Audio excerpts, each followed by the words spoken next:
300 কোটি টাকা ব্যয়ে নির্মাণ করা মসজিদ আল মুস্তফা পবিত্র কাবার আদলে নির্মাণ করা হয়েছে মসজিদটি। আজকের এই ভিডিওতে জানবো এই মসজিদে কিভাবে যাবে, ঢাকার কোথায় অবস্থিত, সবকিছু নিয়ে থাকছে আজকের এই ভিডিওটি। এই মসজিদটি রাজধানীর 100 ফিট মাদানী এভিনিউয়ে ইউনাইটেড সিটিতে অবস্থিত।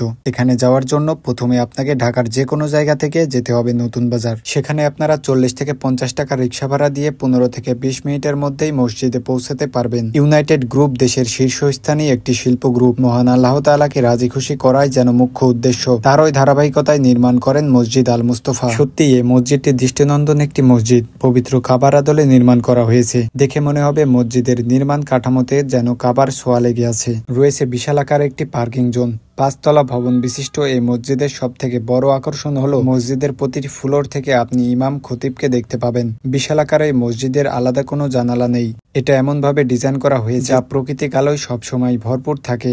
মসজিদের প্রবেশের দুই পাশে রয়েছে দুটি চলন্ত সিঁড়ি, যেগুলো ব্যবহার করে মুসল্লিরা সহজেই এক ফ্লোর থেকে অন্য ফ্লোরে যেতে পারে। এছাড়াও রয়েছে স্বয়ংক্রিয় লিফট। এছাড়াও একটি সেন্ট্রাল এয়ার কন্ডিশনের মাধ্যমে পুরো মসজিদকে শীতল রাখা হয়। অজু করার জন্য রয়েছে পরিষ্কার পরিচ্ছন্ন অজুখানা।